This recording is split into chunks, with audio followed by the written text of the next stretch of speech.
This is Michael Saw Young Woo in Block A, 9th grade, and this is my digital storytelling. While the sun beautifully arose on a Sunday morning, Mercutio's day was entertaining as usual. As his friends gathered up in front of him, joking around about an ugly girl in town, Lady Montague appeared with Romeo. It was an hour before church starts. Everyone dressed in a formal style, carrying the Bible in their hands. "Oh, why must we go to the church, Mother?" said Romeo. "It's all for the good deed, my son. Now, get ready to go immediately after your father's all dressed. Now, I'll go help him," said Lady Montague. As soon as Lady Montague was vanishing from Mercutio and his friends, giggles and laughter broke out. "Why on earth are you laughing?" asked Romeo. "Aw, the little rich boy doesn't seem to understand between a mama boy and a gentleman," said Mercutio, making an assertive ridicule to Romeo. "Anyway, I heard Mercutio has a lover, but she doesn't love him back," said Romeo, teasing Mercutio back as the spectators all laugh. "No, I never loved a woman for real in my life. They are just toys to play with, aren't they?" said Mercutio. As laughters and jokes continue, time went rapidly fast. Romeo's family and his friends were all late for church as they were hurrying down the streets of Verona. Mercutio clashes into a young woman dressed in white. Though Mercutio wants to express his bursting outrage to that girl for messing up his new clothing, he cannot do so. Mercutio is stunned by her beauty and wants to kiss and caress her on her gentle cheeks. Mercutio is pulled by his friends, not having enough time to even ask her first name. When church was ended, no jokes were possible for Mercutio to even blur out. He was still stunned and mesmerized by her spellbinding beauty, as if she is the fairy that comes and allures him into the bed. At that instant moment, Mercutio realizes his life has a purpose. He found the motivation to love a woman from his heart. He had no doubt at all that this young woman would be his wife. He spins and rotates around the church. He is a madman right now. For all he knows is just pure love with no cynical views at all.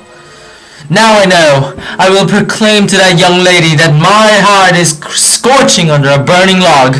I will tell her that her love is the only solution that will cool down my burning heart," said Mercutio in the most jubilant moment of his life.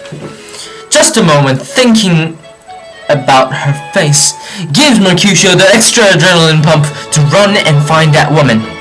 Unconsciously, Mercutio was running only with his heart to find that woman and give her a kiss on her hands.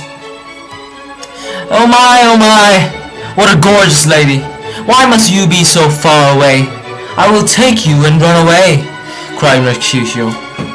Soon after his long distance of running to find his one true love, Mercutio spots the glimmering lights over her head, having luminations that will shine Mercutio's heart. Mercutio immaturely ran to that young lady and asked for her name. "Excuse me, miss, would it be a pardon to ask your name right here?" asked Mercutio, hardly grasping enough air. "Good Lord, who are you? What is the reason to know my name?" asked the young lady. "Oh my, please pardon my immature behavior, asking such rude and bold questions." "Greetings, ma'am. I am Mercutio. I was searching for you throughout the whole town, amazed by your beauty. May I know your name now?" asked Mercutio. "Well, my name is Rosemary. I am a daughter of a merchant from northern France," said Rosemary. "Oh, Rosemary, I may be a bit too abrupt, but may I ask you to go on a dinner tonight with me?" asked Mercutio. All right. Where and when should I meet you?" asked Rosemary. "At the hour of 7 in front of the town's clock. Is that okay for you?" asked Mercutio. "Perfect. See you then," said Rosemary. "Thank you, and I apologize for my abruptness," replied Mercutio. As the hour of 6 was coming, Mercutio's childishness was nowhere to be found. He was staying put, sweating because of his timid feelings. He felt like his urinary system was unusually working too frequently. The hour of 7 came. Mercutio waited in front of the clock. Rosemary came soon after. The couple was beautifully dressed. Mercutio's friends spectated this view. Although Mercutio was walking in a normal pace, it was as if their friends can see him hopping over in jubilant steps. As the couple entered the restaurant, they acted exactly like a gentle and ordinary couple. After the pleasant meal, Mercutio, with a scorching heart, nervously took a bowl of stringing out and proposed to Rosemary to marry her. "Will you marry me, Rosemary?" asked Mercutio. As the silent cold air swept by for a few seconds, depression started. Rosemary rejected. "I'm sorry, Mercutio, this is all too early," answered Rosemary. Although Mercutio knew there would be a second chance, his ill-tempered manner caused him to do something that he should never have put into actions. Mercutio threw the yarn ball, kicked the town clock, and lastly threw his hands on Rosemary's gentle cheeks. There is no turning back now.